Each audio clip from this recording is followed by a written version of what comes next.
I can't wait to see the look on our customer's face. Yeah? Congratulations, sir. Your Krabby Patty pizza is here. Wow, thanks. I've been dying for one of these. Where's my drink? What drink? My drink? My Diet Dr. Kelp? Don't tell me you forgot my drink! But you didn't order any. How am I supposed to eat this pizza without my drink? Didn't you ever once think of the customer? You call yourself a delivery boy? Well, I ain't buying!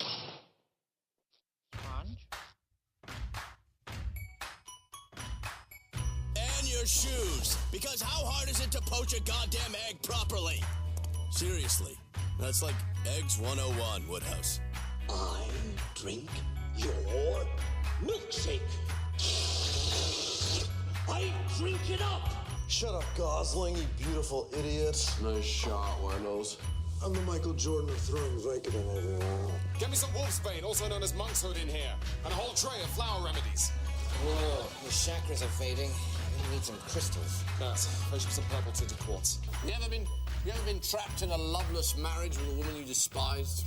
Whew, not since I was 9. Oh, get a job? Yeah, just get a job. All right, strap on my job helmet and squeeze that into a job cannon and fire off into Jobland, where jobs grow on jobbies. Sir, I know this may finish me as an acting ensign, but... Shut up, Wesley. Well, hello and welcome to yet another episode of What the Hell Did You Expect? This is episode number... Please, let me do my introduction, you ass. This is episode number 6 in a collector's series. I'm your host, Kevin Ryan, weighing in at 184 pounds tonight. And we've got a lot to talk with you about tonight. A lot of stuff on the run sheet, which is actually kind of unusual for us. But without further ado, I'd like to introduce once again my co-host, Colin, who's sitting right here, right across from me. Getting the Jaeger, Frodo. Oh my god. And things are going to be a little bit dicey with the mic switching tonight because mic 3 is still, the cord is still cut, and we've got a guest with us in the studio tonight. Hello. That's Lydia Simmons, longtime listener and friend of the show. Colin and I have been hanging with her a lot this past week because, hey, guess what? It's spring break. Woohoo! Means lots of sleeping, lots of movies, and good food. Yeah. A jolly hobbitist time for all. Yeah. It's really great, actually. Like, I'm so happy that I can be cooking again every day. I completely agree. Yeah. Well, I mean, even something as simple as like the pasta I was making tonight, even something like that is just so... It's so much better than the bone. No disagreement. Oh. I mean, I know we're not usually professional, but this is a great start. I'm okay. He just really, really likes your food, Kevin. I think you should allow him to express himself artistically in the way that means most to him. Ah, okay. Lydia, Well, you're not close enough to the microphone. Really get it down there in your throat. Fillet it. Show it love. Jesus. So, you want to talk about Lord of the Rings? Because no, I really hope no one is listening to this show right now.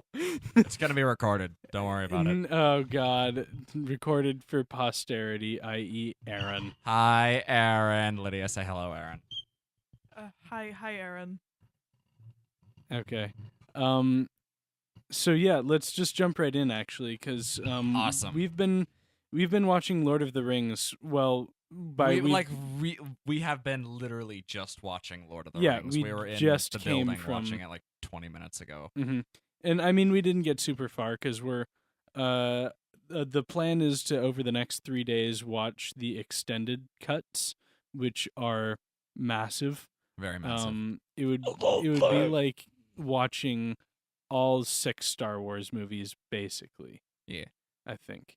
Well, I mean, Return of the King is 2 Star Wars movies. Yeah, basically. I mean, which I did watch all the Star Wars movies like in chronological order too, which is funny because it goes from like really shitty like episode 1 podcast race. Sorry, not podcast race. Jesus. From what is it called? Like pod racing? It's go-kart racing in episode 1, and then angsty Anakin in episode 2, and then terrible awesome special effects in episode 3. And then it just like boots you right back to the 70s in episode 4. I mean, doesn't that kind of get rid of all of the spoilers and reveals and suspense and anything that actually matters in those Suspense? movies? Yes, it gets rid of all of the suspense. Well, I'm sorry. One of the things about those trilogies is that it's actually very hard to pick which one should come first, because if you watch the original trilogy, it spoils the prequels, but if you watch the prequels, they spoil the originals, because the originals still function as if you don't know that Anakin is Darth Vader until the end of Empire Strikes Back, which you obviously know, and everyone's like, "Oh, Darth Vader," and like, "Ah." Yeah, but I mean, it's still dramatic because it's a big reveal to Anakin or not to Anakin, but like Luke and the other characters. But it doesn't matter that he's Darth Vader at the end of episode 3 unless you know what Darth Vader's about. So. Yeah, no, that's true. I mean, you see him in the armor, but it's just like, I'm pouting next to the Emperor as they're looking out, watching the Death Star being built. Right. Well, and if like Lydia's saying, if you'd never seen the Star Wars dual trilogy before and someone just told you, okay, we're going to watch it all from the very beginning, I mean, it would still be suspenseful, like episodes 4, 5, and 6. And I mean, even though the big reveal of, oh, Darth Vader is Anakin, who is Luke's father, is not going to be as big of a reveal to the viewing audience, it'll still be a big reveal for the characters, which is still, I think, massively impactful. I agree. However, I am also of the opinion that you should just not watch the prequels and just watch the original trilogy and be satisfied with that outcome. No, especially just skip 1 and, you know what? 1 and 2 never happened. Those movies just didn't exist. George Lucas just had a weird LSD acid dream and sort of conceived of those movies in a vacuum. Okay. I think Qui-Gon deserves to exist. No, that's true. In a vacuum. That's true. Qui-Gon deserves to exist because Liam Neeson is the... Not that sort of vacuum, Kevin, the little Colin. Mexican woman vacuuming our studio is back. What do we do? Qui-Gon Jinn's in her vacuum cleaner. Help! I gotta get him out! He's missing his lightsaber. Consuela unfortunately only vacuumed up Qui-Gon Jinn. All the other shit that's on the floor is still on the floor. I propped the door open with a Gatorade bottle earlier. Very that just tells you a little bit about the state of our studio right now. That there are Gatorade bottles lying around to be used as door props, amongst other things. Sadly, Qui-Gon Jinn is not on the floor. No, that would Neither be... are Darth Maul's legs, which I was honestly expecting. I think Qui-Gon is actually the best Jedi. Like, I'm sure... Oh, really? That is a very strong thing you have just said there, Kevin. Well, I mean, I don't mean he's like the best Jedi as in like the most powerful or the wisest You think or anything. he's your favorite Jedi? No, he's my favorite Jedi. I guess completely is... and utterly disagree, but that's okay. Who's your favorite Jedi then? Obi-Wan Kenobi from the original trilogy. Yeah, no, like... Also, if we're counting the expanded universe, Mara Jade, because... Who's Mara Jade? Luke Skywalker's badass wife. What? Yeah, in the sequel trilogy, Luke establishes the new Jedi Council, blah, blah, blah. The sequel trilogy, what? Okay, so there's books written after the is series over. Yeah. And Luke gets married to this like bounty hunter lady who turns into a Jedi, and she turns into a Jedi? They find out she's force sensitive or something, and then she becomes awesome. But no, if we're just talking about the movies, it's Obi-Wan. I mean, come on, he's like, yeah, he's fucking Ewan McGregor. I mean, Ewan McGregor for me gets precedence over what's his name, Liam Neeson. Yeah, yeah. Well, but that's the. Also, this is not Lord of the Rings. Well, we're totally betraying that lead-in we had earlier. But hold on, because this is important though. Yeah, because Ewan McGregor was Obi-Wan for the first 3 movies. Yeah, which is cool, granted. But the guy, what's the name of the guy who I was? don't know. I keep forgetting. I keep looking it up and forgetting. But he's also great. No, me too. The guy who played 4? Obi-Wan in Alec Guinness. Alec Guinness, that's right. Thank you. Because he also played Prince Faisal in Lawrence of Arabia, that's it, which is another one of my favorite movies, which is a very unpopular thing to say in this day and I'm age. just a really bad history major and I haven't actually seen it. I'm legitimately a little bit ashamed of that. We should It's okay. We should see it over break. I mean, it'll take Do a while. we have time? No, Well, we don't have time. It's only 3.5 hours. Kevin, we're already watching Lord of the Rings. I Well, mean, yeah, but I mean, are we really going to be doing work after dinner any night anyway? No. So, I mean, maybe. you say you're going to. I know you I always fully intend to go work on that painting project I tonight know by you like in- 2 in the morning. I know but you intend to, but it's not going to happen. You know, and I both know that no homework gets done after dinner, basically. yeah, I know. Yeah. I'm gonna try. Just a bit. And oh god, I just remembered my stuff is still in the dryer. I put it in at like 4. I mean, I'm sure no one's taken it yet. No. Or like I it's- walked down there earlier today to like put my stuff in the washing machine, and the shirts that I left hanging to dry Yeah. from a week, like 2 weeks ago even, were still hanging there to dry. That's just because you have such terrible fashion sense that nobody wants to take your stuff. Ow. I mean, Jesus. that's What the only. the Either that or people are legitimately good and trusting and, decent human beings, and I find that a little bit, Yeah, so Do people actually take clothes out of like? yeah, no, I've had some of Yes. some do? of my clothes stolen. Okay, Yeah. I've never lost clothing to the abyss that is college, so I So don't know where that. I guess Maybe Lydia, my fashion sense is terrible. No one wants to take my things. well, Lydia, so what your explanation is that our fashion sense is the better explanation, the more plausible explanation is that our fashion sense is bad, therefore people aren't taking clothes, as opposed to people just genuinely being good people and not taking clothes. Maybe someone just doesn't want my clothes. Maybe I still have a good fashion sense, but other people don't want to have that fashion sense. well, I just have no faith in the good of humanity because somebody stole my juice out of the fridge. I keep telling you, you and Kazaya both. You got to put fucking laxatives in your food when you put it in the public fridge. Yeah, no, I Then remember. I couldn't drink it. Well, Take yeah, years to build up a tolerance to laxatives. and then become the Dread Pirate Yeah, become Roberts. the Dread Pirate Roberts and fall Yeah. in love with a woman and do all these funny things and fight moles with your bare hands. Whoever thinks it's a fucking good idea? I mean, really. Wait, they were giant- fighting what? Do you remember in Princess Bride when he fights the giant moles? Oh yeah, the thing in the swamp, and Buttercup is just standing there going, "Oh, Wesley," and she's not doing a fucking thing, just standing there. Yeah, it's a and, comedy. And she she does that. finally hits it over the head with a log or something. Yeah, I think. it's awesome. Anyway, but oh yeah, no, that reminds me to stop doing that.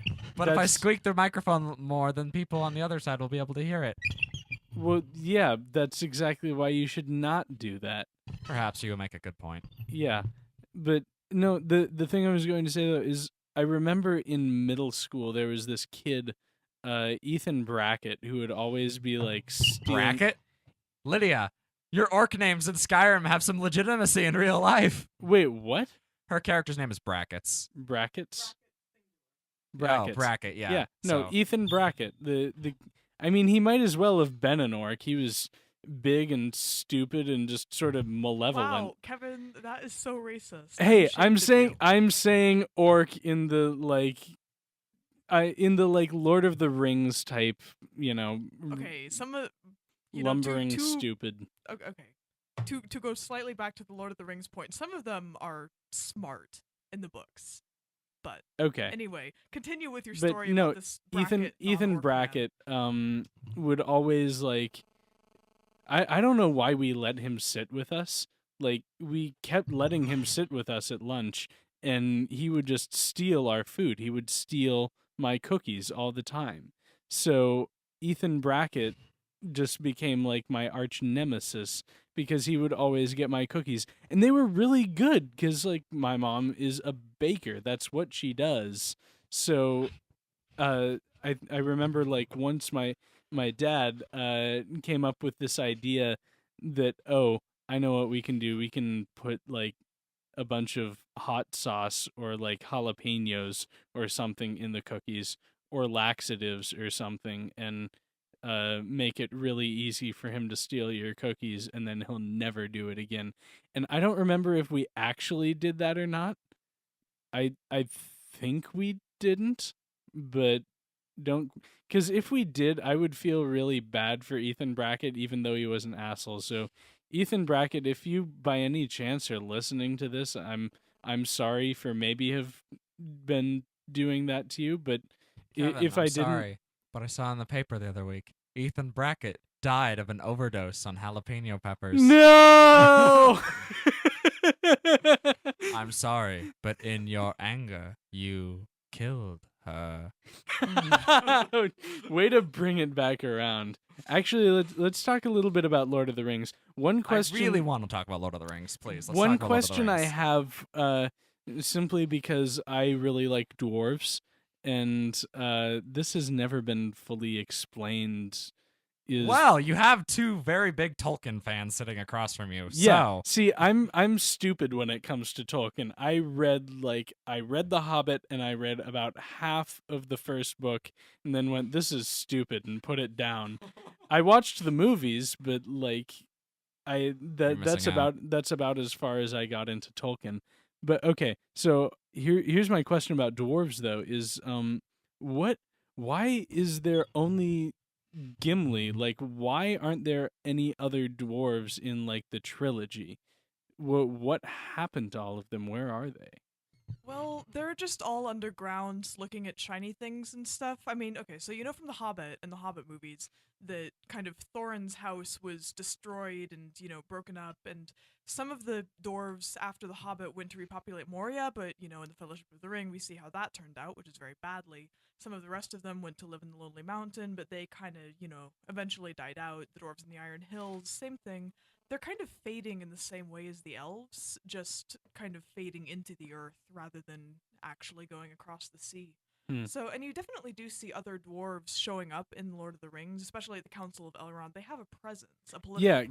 Yeah, because Gloin, which is Gimli's father, sorry. Sure that's not Gloin, because Gloin is dead in Moria. Gloin isn't dead in Moria. He's not? Balin. Yeah. Okay. Wait, is it Gloin who's Gimli's father? Yes, Gimli, son of Gloin. Okay, Gimli, son of Gloin. So, woohoo!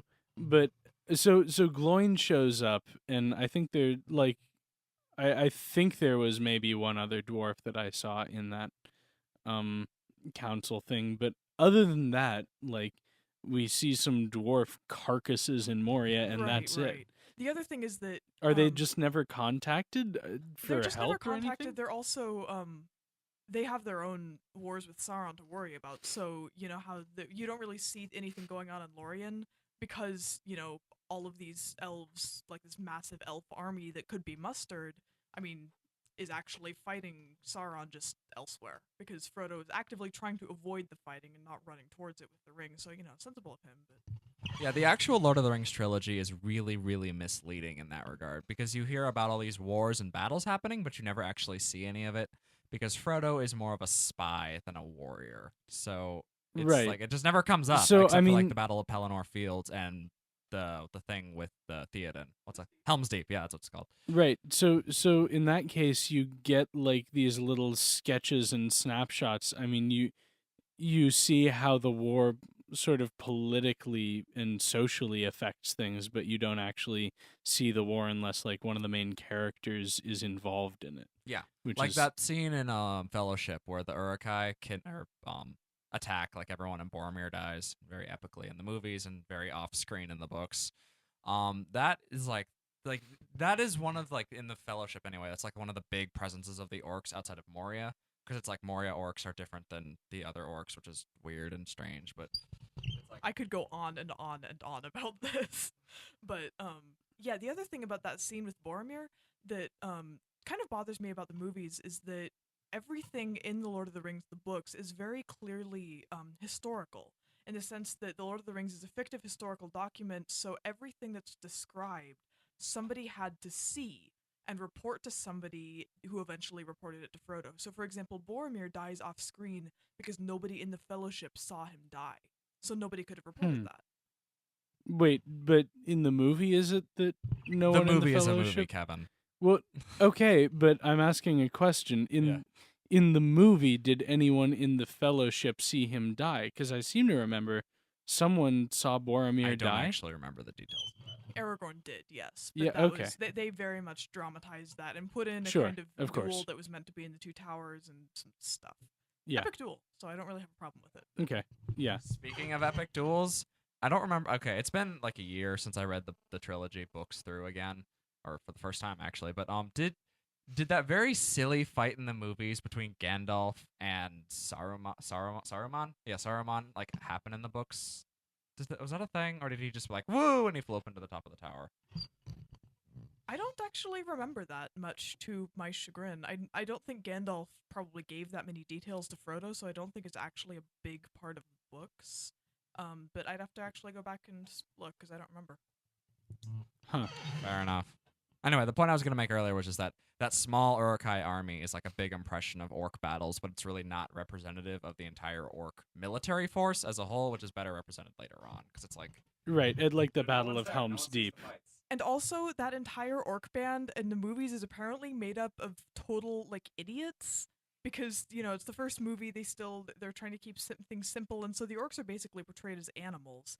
And then you read the book, and they have all of this like really complex internal politics going on. Their leader is actually bordering on eloquent and clearly extremely charismatic in a very orky kind of way. There's all of this really fascinating things, all of these awesome things going on underneath the surface of their, kind of orkiness that you just don't get in the movies because they're not paying attention. And in the books, I mean, Merry and Pippin are recording this stuff. Like, this is fictively a summary of what Merry and Pippin remember of being like starving, cold, like beaten up after having been kidnapped by these guys. And if Merry and Pippin can remember all of this like complex political shit, like it was there. So that makes me angry about the movies. Yeah. Like there's all these little tribes. One of the things I remember most distinctly about that is that all the orcs are having such a hard time communicating because they all speak very, very different dialects of Black speech and Orcish. And they're having they don't have like a unified like leadership as much because they don't all know the same language. So they're trying to band together, but not as things are. It's like not getting as done as easily because they literally do not all speak the same language and have different customs because they're like tribes that are banded up by Saruman. Right. Well, the other thing is, I mean, the Uruk-hai are sort of half orc, half human. Is that sort of the explanation for them? Not really. They are orcs. In fact, Uruk-hai literally means orc people in Black speech. Uruk is the Black speech word for orc. And Uruk-hai are not actually unique to Saruman.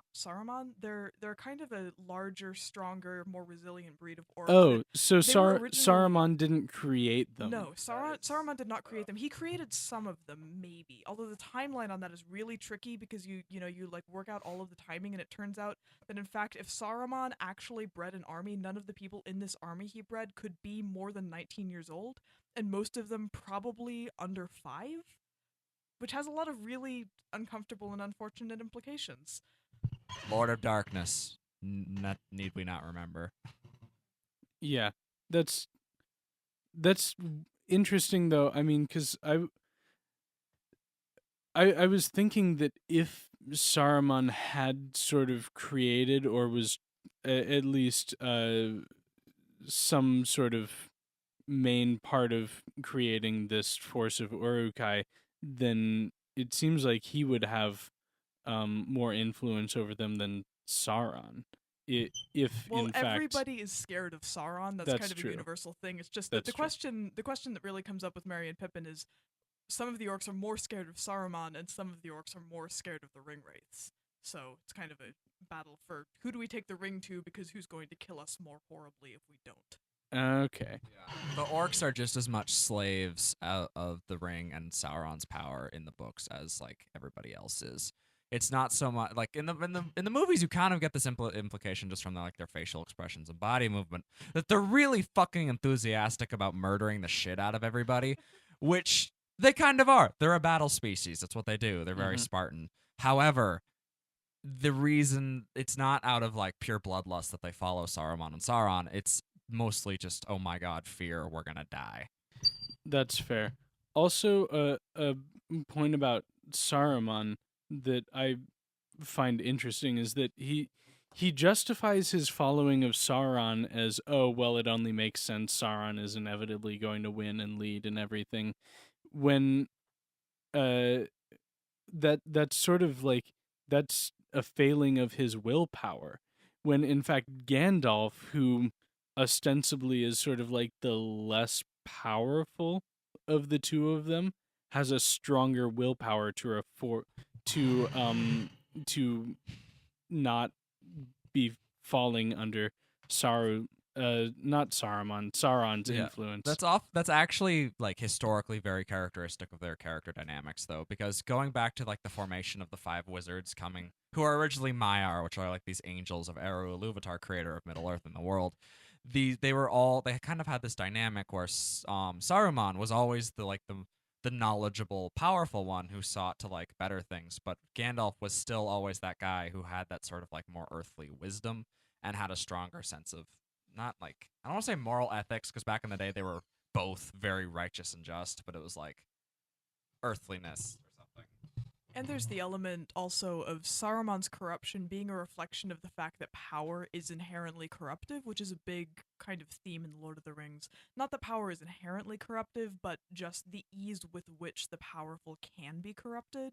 And Saruman is kind of the archetypical example of that. So, at least the way I always viewed Saruman when I watched the movies when I was younger is that he's the big bad evil character. But like now hearing all this, I don't know, I feel kind of sympathetic for him. Like it's sort of like reading Paradise Lost and feeling a bit sympathetic for the devil. I don't think you would feel sympathetic for him if you were an orc.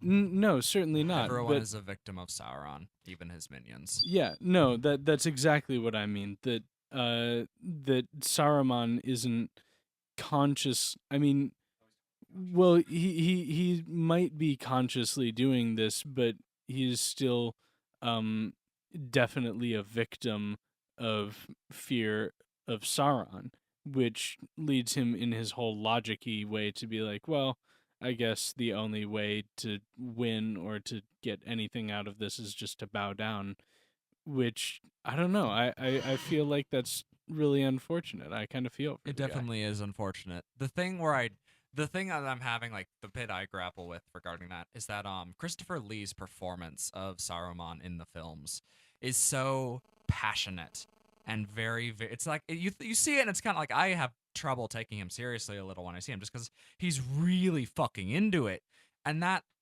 for me, that says he's really, really, really into this whole Sauron thing. Yeah, he's really devout and like totally willing to give it up. Whereas in the books, he is, but I also feel to go along with that, there has to be like this internal struggle, because it was actually, Lydia knows this history better than I do, but it was a gradual thing that he fell into Sauron's collection. When did that happen? Like, what prompted that? If I recall correctly, which I may not, Saruman first started being corrupted by Sauron explicitly through the Palantir that he has, that seeing stone that's in his tower.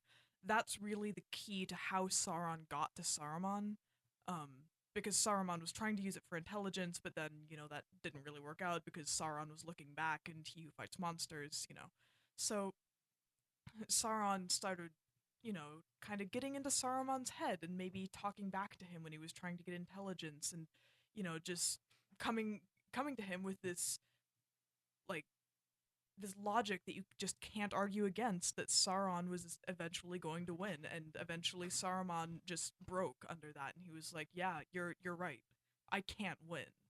And then, he went all evil and mind rapey and, terrible in every way. Huh.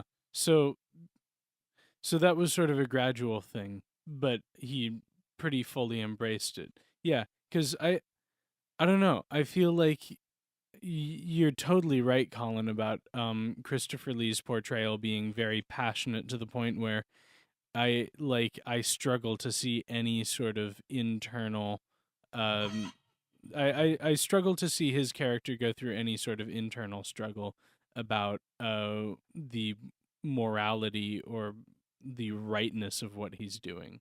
But I don't know, maybe maybe if I watched it again, knowing all this, I would have a different view. Well, of that's it. the problem with the films as films, isn't it? I mean, you can never actually capture the entirety of the Lord of the Rings in a movie or even a television series. It's like there's just so much lost that like even like I remember like we were just sitting down watching it the extended edition, and it's like that first intro where Galadriel's like time is passing, shh, and then it just immediately goes into like it's black, and then it's just like, and then the rings, and then my first question is, okay, Sauron is tricking the rulers of Middle Earth into taking these rings because Sauron originally came to these people as a Maiar, as an angel, as this beautiful creature. He's not that big armored black thing you see in the movie. He's like this very gorgeous looking elf man, and he comes down and he's like, I can help you, kind of like Gandalf does, and offers them this power, and you don't see that.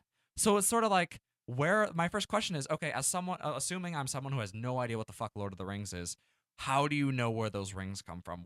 How do you have any context? Or like, and then you're like, and then they just bombard you with like the battle, like, okay, well, where does Sauron come from? Where's Gandalf and all this? Because he is around. I mean, not yet, but it's like, well, I mean, what is the timeline then? Because you're saying Sauron is a Maiar, and so is like Gandalf and Saruman and that whole thing. Like, when were they created, and they what's were created the sort of deal in the with very that? beginning of everything, before the world, before anything else. There was Eru Ilúvatar, who's basically Catholic God, and he Tolkien was Catholic, and he created a cosmology that draws heavily on European mythological traditions while also being compatible with Catholic theology, which is something really cool that he did. But it is. But so Eru Ilúvatar creates these other kind of immortal angelic god with a little g / angelic beings called the Valar and the Maiar. And the Valar are like the ones who really did all of the heavy lifting in creation. Morgoth. They literally moved the lands, right? Yeah, they were the ones who actually formed the earth and all that was in it. They're kind of like a demiurge concept. One of them was Morgoth, who was the kind of Satan figure who turned from Ilúvatar and introduced discordant notes into the music of creation and all that. So the Maiar then were kind of the servants of the Valar, and among the Maiar were the Istari, or the beings who eventually became incarnate as the Istari, the wizards, so Gandalf, Saruman, Radagast, and a couple of other wizards who are presumably just kind of derping around on another continent because They're the two blue wizards. They went to the east and are never actually seen in the series proper. They're mentioned very briefly in the appendices of The Lord of the Rings with Radagast. Right, so Sauron is one of these Maiar, the kind of servants of the gods, but also kind of godlike in his own right. He was a servant of Morgoth, and then Morgoth was defeated at the end of the First Age in this climactic battle that destroyed half of the continent. Middle-earth used to be twice as big as it is now, and all of it is underwater.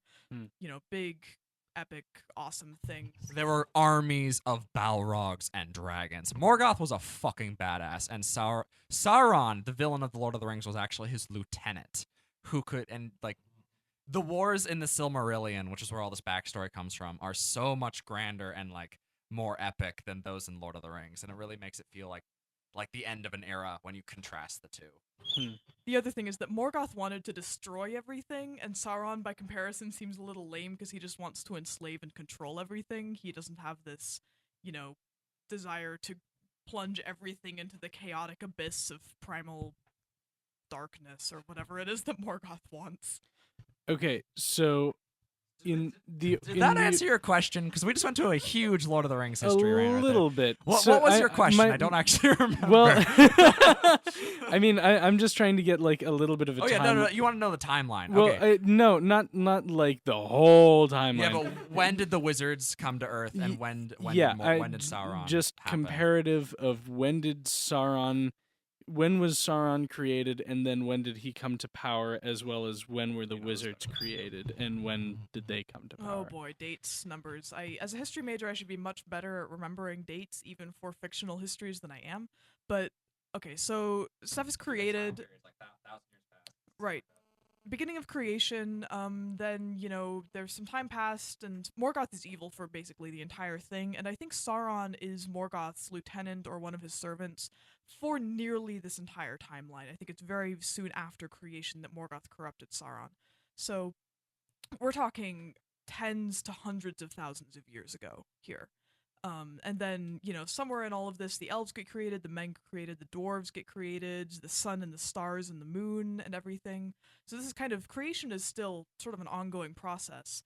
And then, so there's the first stage, which ends with the defeat of Morgoth and the destruction of Beleriand, which is the old continent that used to be there. And then you start the second age, and the second age ends with the first defeat of Sauron. In Morgoth, the giant battle that you see at the end of at the very beginning of the Lord of the Rings, that's the end of the second age. And I think that the wizards came into Middle Earth at the beginning of the third age. It was either the beginning of the second age or the beginning of the third age. I do not remember which. I think it's the third age, because Gandalf is never mentioned as a major player in the second age, I'm pretty sure. So he and the rest of the wizards must have come into the beginning of the third age. And each age is like... Is like Galadriel considered a wizard? Oh, nah. Galadriel is she's awesome. Okay, I really love Galadriel. All right. Well, yeah, but that doesn't answer my question. So what is Galadriel? Okay, Galadriel is one of the is the first elf or one of the first elves? So Galadriel wasn't one of the very first elves to be created, but she was among the kind of first of their descendants. She's by far the oldest thing in Middle-earth. She's older than the sun and the moon. She's older than every single man. Her exact age is around 13 to 20,000 years old. Right, so she's actually older than Treebeard and Gandalf, and most of the physical geography of Middle-earth. Anyway, Galadriel is badass. A wizard in the sense that she has a great deal of control over magic and magical power, but not in the strict sense of being a Maiar who is sent to help with stuff like Gandalf. So she's not a god in any stretch of the word. She's just an elf. Okay. Her mother was a god. She's a really powerful... She's a demigod, half god. She's a really powerful elf thing. Okay, yes. the other thing then on the spectrum of power, where are the wizards in comparison to Sauron? They are all equal. They're all Gandalf, Saruman, Radagast, the two Eastern Blue Wizards, and Sauron are all at the same level of power. However, tying into Tolkien's themes of power corrupts, the five wizards cannot battle Sauron directly, because if they were to do so, it would essentially of their nature corrupt them, because they have taken basically as Maiar before they took on mortal forms, this would not be a problem.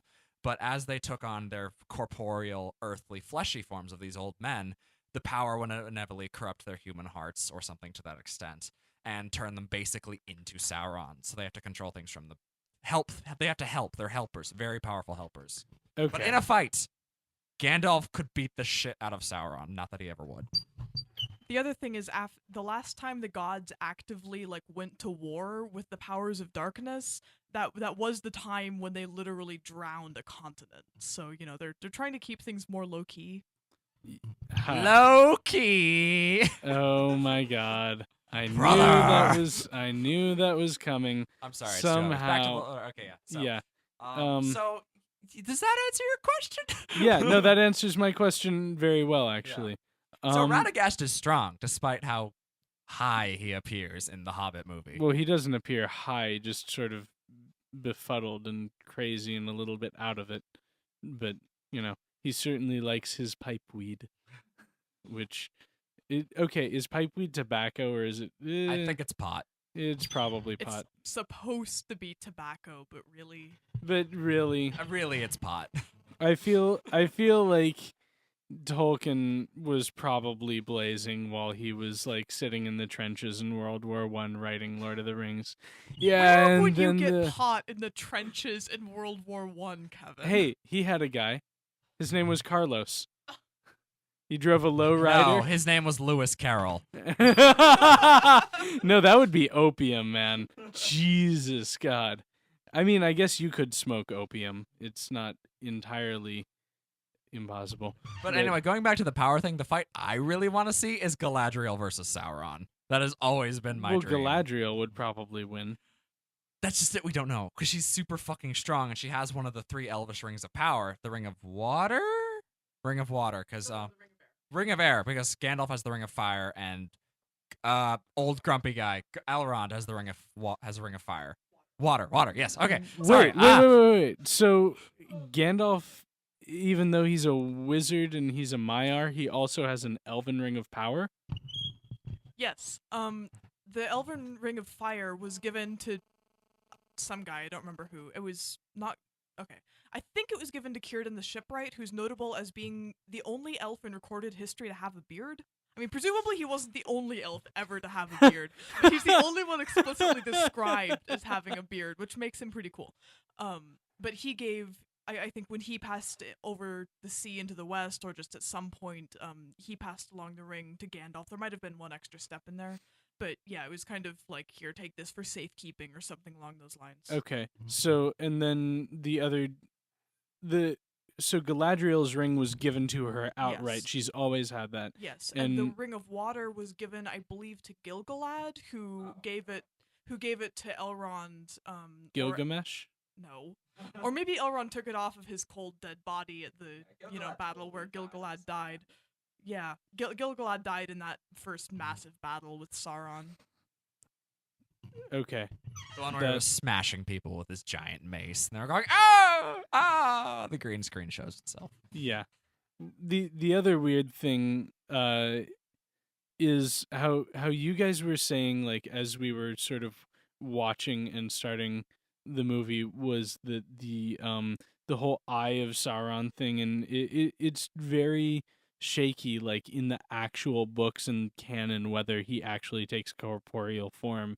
And especially the thing about the Eye of Sauron on the tower is maybe more conceptual, like the Eye of Sauron is everywhere. Thing is, nobody ever really, back to the point about the books being historical reports, nobody ever really sees the Eye of Sauron, except Frodo and Sam, maybe.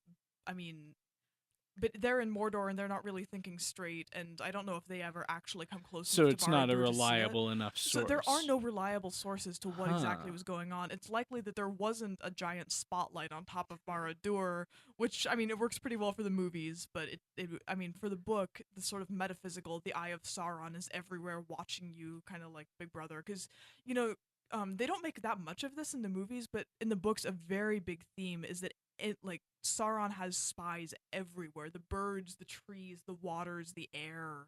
Like, there are spies of Sauron everywhere. That rhymed in a really, like, inappropriately Dr. Seussish way. But there are spies of Sauron everywhere. Sweet dreams, kids. That's, Mike 3 is an agent of Sauron. Oh, Jesus. Black Santa is an agent of Sauron. Hide! They're coming! No, I have noticed that the Black Santa has been moving closer and closer just by like a few inches. But from where we started at the very beginning, like 6 or 7 weeks ago, Black Santa has moved over about a foot, like in my direction. Black Santa is slowly creeping to the side to the point where, like, by the time where we'll be doing our last show, like show number 15, he'll be like behind my head or something. Which will be really, really strange, especially for you sitting across from me and just seeing like the top half of Black Santa's face. It'll look like one of those Big Brother posters behind Winston Smith in 1984. Yeah. But anyway, so what were you? Okay, yes. One of the things that I was really weirded out by just reading Lord of the Rings over the course of sophomore year was that I distinctly remember the Battle of Pelennor Fields and how much awesome it is, but the end of like the actual collapsing of the Tower of Barad-dûr, which is where the Eye of Sauron supposedly is really shaky because there's a couple sentences where it's just like, and then it sort of wasn't there, and it like collapsed or shit or something, because there's no description of an eye falling, there's no description of the tower itself being destroyed, there's no description of like a man, a corporeal form of Sauron like dying. It's just and then it was ended. Like, and then, like, did the orcs all die? Because I don't remember the orcs all dying. They conveniently leave out the part where the armies of Gondor must have gone into Mordor and massacred every single orc man, woman, and child living there, but we'll ignore that. Because heroism and stuff. Right. Whitewashing! Well, I mean, that seems more like a crusade than anything. Hey, by the way, we're already at 10:45, so You kidding? This is the best conversation we've had in weeks. I love this shit. I think it's time for the late night theme, and maybe we should move on to like one of the other things that's on our. We could, or we could talk about our favorite Lord of the Rings crack pairings, because I have them. I do see porn on the run sheet. I put that on there just like as a joke to myself and no one else. I'm crossing that out right now with both of you as my witness. Before we go on, oh my Shire X Elrond. Okay. I'm just not. He finds a badger hole and he sticks his dick in it. Let's play the late night theme, and why don't you go over and refresh that page, Colin? Oh yeah. Okay.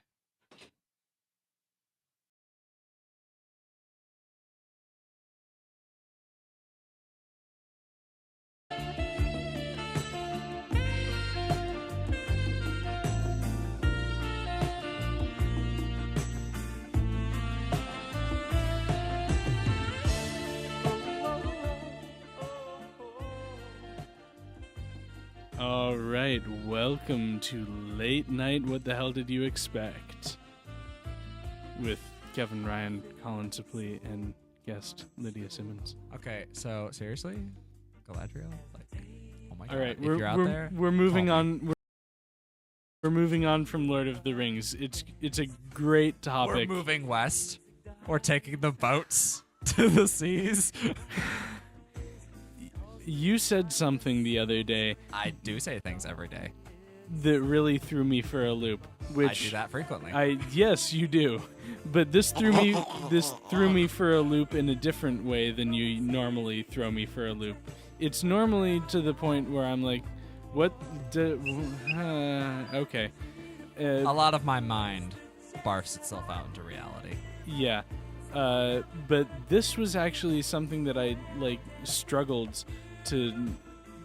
I wouldn't say struggled to comprehend, but just I had a little bit of a mind collapse for a few seconds. Ooh, tell me. You were like, who's your favorite artist within the last 50 years? And I wanted to sound intelligent because one of my things is that I mean, as anyone who knows me well knows, or even knows me very little at all, knows that I like to seem very intelligent and that I know a lot of stuff. So in that moment, I was totally prepared to spit out a name and be like, oh, yes, this artist because I like this thing. And I realized I don't know any artists from the last 50 years. I know fun. Absolutely none. And it was just such a humbling, really sort of weird moment because I was just there's art from the last 50 years? I mean, I know intellectually that there's art from the last 50 years, but I'm just too lazy and stupid to have taken any interest in researching it. Well, that's or how I feel looking about at food, it. so whatever. Well,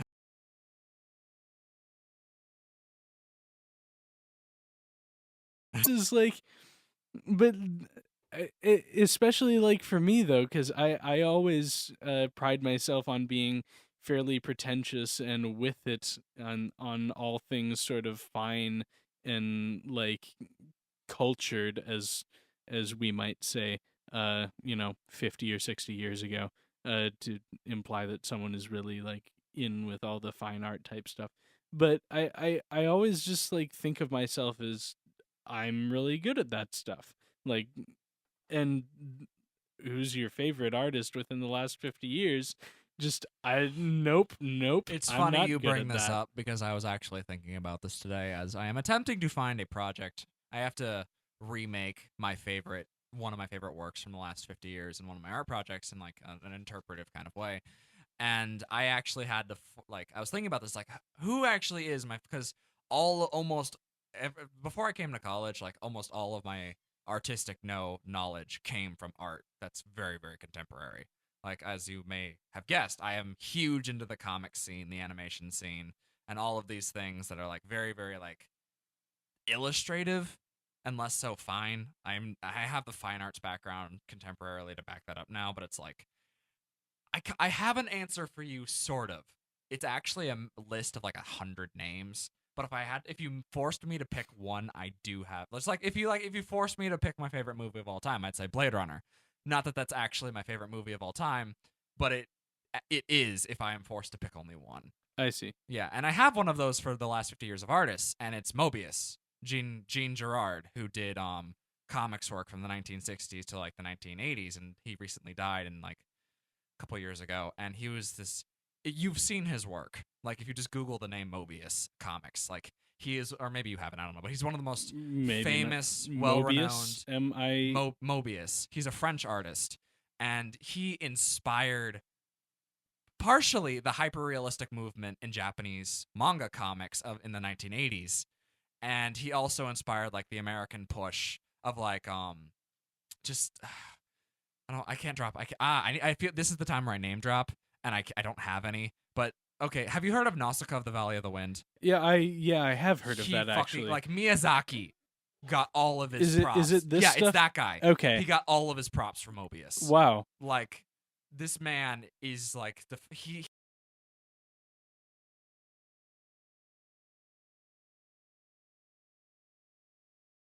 but I actually love it. I really love Orientalist art from the 1800s because I think it's just amazing storytelling, architectural, like landscape painting. It's wonderful, beautiful. But like he takes that with this character narrative and like mixes it into like this beautiful comic style that's so imaginative and luscious. He heavily inspired Blade Runner. He worked on like his work is seen today in like the Sonic the Hedgehog games and like all of this just like massive culture. He's a pinpoint of so many different things, and if you just like start looking at like the trails, it's wonderful. Yeah, like, I love him so close to my he's heart. like the origin. What I'm he getting worked on from Fantastic Four with Jack. Really? With he's Jack, like what's his he's name? like the origin story for Not a Jack lot Kirby, of different like Stan Lee. He worked on He worked on Fantastic Four with Stan Lee. He wrote the Silver. He Oh my drew the God. Silver Surfer stories. I think. Why have I've never heard of this guy before, but he's like the origin for a lot of really One of cool them, yes. big things that one of them, but still he's like a major player who I've never even heard of. It's amazing. Yeah, no, that's really cool. God, I have to, and this is solely just to pad my ego, not really because, I mean, I am actually interested in it, but I think about half of the reason why I want to go look at, artists from the last 50 years, especially like big important artists, is mostly to be able to have an answer for that question the next time someone asks me, like at just imagine like a fancy like dinner party where everyone's wearing like suits and I've got a martini and someone is like being like, "Oh, Kevin, since you're so smart and knowledgeable about everything fine art and culture wise, who's your favorite artist from the last 50 years?" I'll be able to actually have a name at that point. Yeah. Which start would doing be some research, cool. Google things. Yeah, Go to modern contemporary galleries. And this takes me to my next thing. Lydia, who's your favorite artist from the past 50 years? I have no idea because I'm not really into the art scene. Why don't you tell me about your favorite artists from the last 50 years? See, that's what I would say if I were at a fancy dinner party. I like to be the person who's just kind of off-puttingly unknowledgeable about things. When people expect me to be pretentious, I try not to be. Yeah. I mean, it's a different approach to social interactions. It probably wouldn't make me any friends at fancy cocktail parties, but those I will actively try to avoid. I find that's a good way to go, though. Like, I catch myself being uncharacteristically humble and saying, I don't know a lot more than I used to, and I don't really know why. Well, it helps, because, like, if you... Like, if I was at like this hypothetical fancy cocktail party that we're all attending, I'm the guy who somebody asks me a question and I either don't have no idea or get really fucking enthusiastic about it. And I just go on and I have all this detail and all this history and all this insightful information, but there's only this very few topics that I can actually do that I feel for. like that's pretty much everyone, though. Yeah, like look at me. I'm a spider monkey.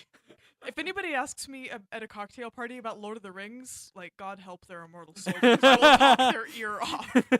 As we have experienced. I'm the same way for like 1980s manga. It's like, oh my god, I can just talk about Akira and Nausicaa for like a fucking day. It's amazing. Ask me about food, I mean, yeah, exactly. Passion. I'll drink to that. Passion. It works in really weird different ways. But one of the questions that's on, or that has been in the past on the interview for Pamplin Society candidates, which is kind of the honor society, a kind of honor society at Lewis and Clark. Part of the I almost said interrogation process. Interview. Well, you are the Illuminati. Part of the Wait, application process. wait. Before you go any further, is food your secret weapon? No. But I'm sorry. But part of the application process is an in-person interview with current fellows, and one of the questions that I was asked, and one of the questions that we asked people when I was on the committee for selecting new people, is just very simply, tell us about something you're passionate about.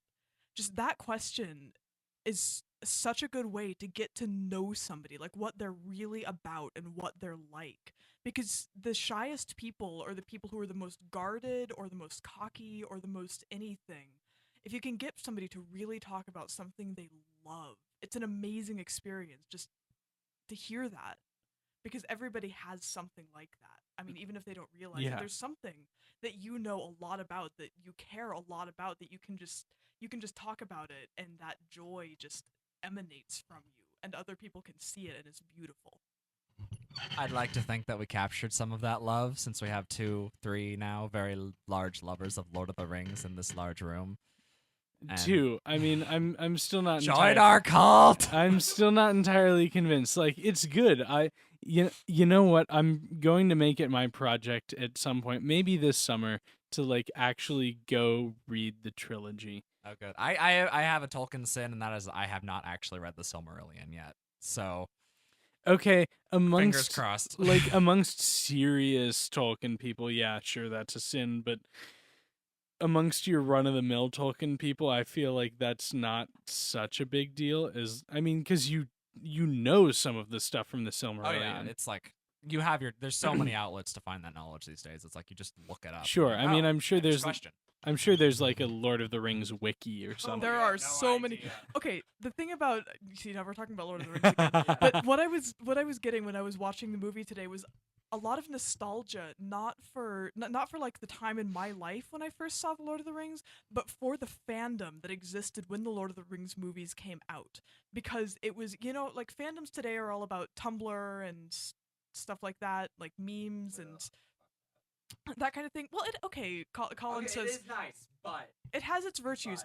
But the Lord of the Rings fandom, like that was in like the early 2000s when you got all of these like lovingly made fan sites on GeoCities and like live journals, and all of this really creative, passionate stuff that was, I sound like such a hipster. Like it was harder to kind of communicate and to build a community around things, and so there was a lot of like love and passion that went into that, because it was so much harder than just like looking on Tumblr and reblogging some stuff. You had to like actually, design a really crappy page in HTML and put little like elvish fonts and stuff, and some of those pages are still around and they're really, really great. It's just I love them. Yeah. Well, not only that, it's like, for me, I think of the Lord of the Rings, and it's like, it's not necessarily the fandom that used to exist. It still does.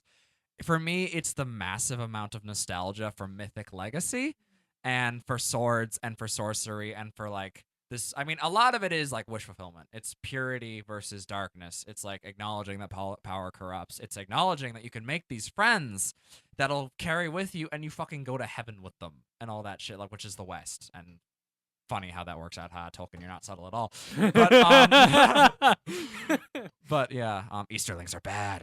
But yeah, it's like, it's just like the way they talk and the way they move and the passages and passages of like romanticism, nature, and like this world that's just so immersive and loving and like I don't have a religion or like a religious preference, but if I had to pick, it would fucking be Lord of the Rings, because it is a place I can go in my head where I honestly feel just so comfortable, because it's like I know I say that and it's like orcs, murder, torture, death, Sauron, Morgoth, Balrogs, but at the same time it's like, hey guys, a bunch of fucking like farmers and hobbits and like pot addicts went out and saved the world by throwing a really nice piece of jewelry into a forge. So, well, into a volcano. It's a big forge. Well, yeah, with a volcano over it. It's a volcano. That's what it is. So awesome. No, I don't disagree. It's entirely awesome, but it's a volcano, not a forge. I mean, when you say forge, you undersell it, sort of. Yeah, I know. That's the joke, Kevin. Yeah. Another part of it is the massive nostalgia for loss. Like, there's I don't know. Okay, as you get it. Like, there's this huge sense of loss in the Lord of the Rings. Like it's the end of an era. It's the end of Bilbo's life. It's the end of the wizards. It's the end of Sauron. It's the end of the elves. The end of the dwarves. The end of like English magic of like that sort of mythological scale that we don't really have outside of like narratives like this and Beowulf and stuff. But it's like it's the beginning of not the beginning of industrialism, but it's like about that industry and about like just like the 1900s and like World War I, yeah, World War II, and all this stuff, and just that time before that, and like this, just it gets me I'd so never much. thought about that before, but It's, like that ties in with my big thing for like Middle English literature, with this being like, especially in the way that we've been talking about it being a historical document that is all supposed to be written from either Bilbo's or Frodo's perspective, depending on whether you're reading The Hobbit or the trilogy. But I mean, that could be like Tolkien's sort of comment and critique on like the death of the sort of Old English and Middle English epic, that sort of chivalric tale. That really gets to me. I'd never even thought about that before. That's what really gets to me about The Lord of the Rings, is this kind of, both the sense of loss and kind of historical inevitability. You know, as a history major, that's half the reason I'm a history major, is because, you know, that kind of pains me so deeply that I felt the need to look at it more. And then also the fact that Lord of the Rings is, I mean, it is both a commentary on and itself a foundational document of Western culture. Mm-hmm. Because there's something really metatextual about that. I mean, the reason that what I love about Tolkien is that Tolkien, that is my culture. Like, just what the stuff that he's writing out of and the stuff that he influenced, like, that is that's where I come from. Yeah. In so many different ways. And in a lot of different ways from how other people might. It's like it's all. And I mean, you don't mean that's my culture as in like, oh, I'm a total Lord of the Rings fan. You mean that's my culture as in like, he's drawing from English influences and like European Western influences that we're very influenced. Yeah, he draws from the cultural tradition of, you know, Western history, Western literature, Western philology, theology, Christian theology, myth, and then he influenced so much of the kind of culture of fantasy literature and like contemporary imagination about you know, this speculative fiction thing. Like, all of that is so much part of who I am and why I study the things that I do, that it's, you know, really important to me, which is I totally agree. It's the same thing. It's like Tolkien is like, he may not be historically the crux, but for me emotionally, he is the apex of like the past coming in a triangle to the point and then expanding out into the future. Like, everything goes through Tolkien in my mind. And like, not everything, because like you have like, I mean, I'm huge into like Eastern myth, religion, history, and as well, and that has like such a different background, such a different set of myths to pull from, that it's so fascinating. But like for the West, it's like everything is not Tolkien, but Tolkien's just so big that it's like there's like little tendrils of him just in everything, and it's like it's a lovely source to pull back to and just have. And you know how in Middle English class sometimes you're like, why do we study this shit?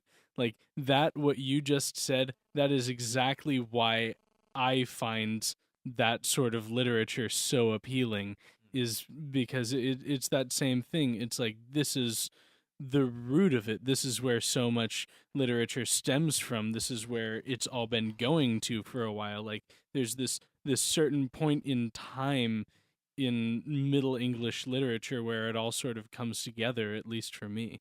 I totally understand that, and I have that thought, and that also leads to one of my biggest questions about myself, honestly, to get fucking personal for a second.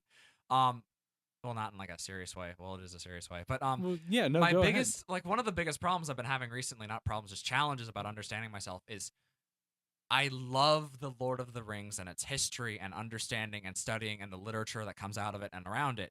And I love this myth, but I hate Middle English literature. ahead. So, what's the difference? Why do I love this fantasy world that doesn't exist, but I can't apply the same mentality, the same passion that comes with that to a real world context? What is the loss for me? And I don't quite understand why that is, because there's a lot of similarities. Like, corpses aren't preserved eternally and like have this thing like in St. Erkenwald, but that's still a part of history. That's still real, and I don't know why there's that disconnect for me. I think part of it has to do with because, I mean, Tolkien is within the last 100 years.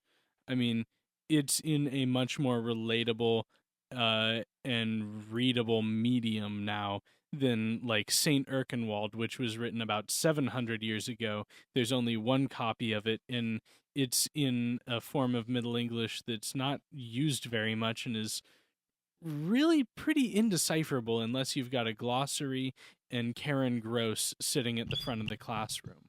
So my answer to that would be that one of the reasons I'm so into history, and one of the reasons I think history can be really valuable, is because it develops your ability to have empathy for other people, for people in different situations, for people coming out of different cultures. And, you know, it's much easier to have empathy for Tolkien and for the characters in Lord of the Rings because they're so recent, and because they're in a culture that's very similar, all things considered, to the one that we're in now. And it's very, very much more difficult to have empathy for the writer or the subjects of something like St. Erkenwald because it's so different. And the challenge is, you know, how far can you understand what was going on for them? Like, the goal is to have as much empathy with them as possible, I think. At least that's the way I often approach history. And to be honest, sometimes it's just impossible. Sometimes you're like, this is too alien to me. This is, I just do not understand what's going on an intuitive level, even if you can really intellectually describe all of these influences and everything. And then that's when, you know, it's not that it doesn't matter, because it still matters very much on an intellectual level. Sure. But emotionally, that kind of, I connect with this, I care about this, this matters. I think a and lot that of gives that you a comes from totally empathy. different understanding too. I mean, just understanding something intellectually has I don't think understanding something intellectually gives you the same scope and breadth that understanding something emotionally as well has too. I mean, they both have different sides to that, so sort of a holistic approach, obviously. But yeah, I want my own personal answer to my own personal dilemma as I'm developing it is this problem isn't just like St. Erkenwald and Tolkien. It's not fucking the Bible and Tolkien. The problem is it's also contemporary history and Tolkien. It's like I don't give a rat's ass in the depth of my hearts about the history of this very fascinating cultural thing that's happening in, say, I don't know, Australia right now, hypothetically, or everything going on in Eastern Europe. I don't give a fuck, but I give so much of a fuck about Tolkien that it makes me cry. I don't know where that's like, I think about this and I'm like, why? I don't understand. Like this, if you think about it, everything is a story. I love to think about every single thing in my life as a story. Definitely. And the problem is, you can read history as a story. It's like, I know. It's like having two texts, one on the left, one on the right, and they are in their structure identical. But I only care about one, and I can't care about the other. And I think personally, it has a lot to do with escapism. I think it's a lot to do with part of the reason I do the arts, like one of the massive reasons I do art, is because it gets me the fuck away from reality. And if I go into my head that I don't have to deal with real things, but it's like I want to be so passionate about my world and my planet that I live on, but when you have this option of Balrogs, trolls, and little hobbits, it's like there's just no fucking contest. Yeah. I mean, and it's interesting that you say that though, because I I certainly struggle with my escapist tendencies as well, but I don't know, at least the way I've been constructing it recently is that my means of escapism, whether, watching a movie or watching a show or like playing a video game, I find myself using those methods, or not methods, but those forms of escapism actually to reconnect with the world in a different way that makes it more palatable. I totally get that too, actually. Yeah. So it's like you go into something and then you think of it and like, okay, so I don't care. But then you think about it like, oh, it's this thing from Tolkien, and then you care, and it's like, that's awesome. Yeah. So it is this bridge, and I really love exactly. That's where art and literature and everything comes in as this bridge to like reshape the way we think about things so we can give a fuck. That's so cool. Thank God. It's like my entire career choice is validated. Yeah, no, I love that. Like, okay, this was another thing that really pissed me off. Like when I was in India, someone asked me, "What's your major?" I said, "Oh, literature." Well, what are you going to do with that? How are you going to help the world? How are you going to help people? Was his question with that. And I was like, yeah, you're a total fucking asshole. Fuck you. How are you going to help with a social major, bitch? Thank God this was just a guest at one of my friends' houses, and thank God my friend came into the room and changed the conversation at that moment. Yeah. But like that question nagged me for weeks. And I was like, first of all, how dare he ask that? But second of all, actually, that's a really valid question. What's the answer? I have no idea. And I think we just came up with it. Yeah. I think I just got the answer to my question.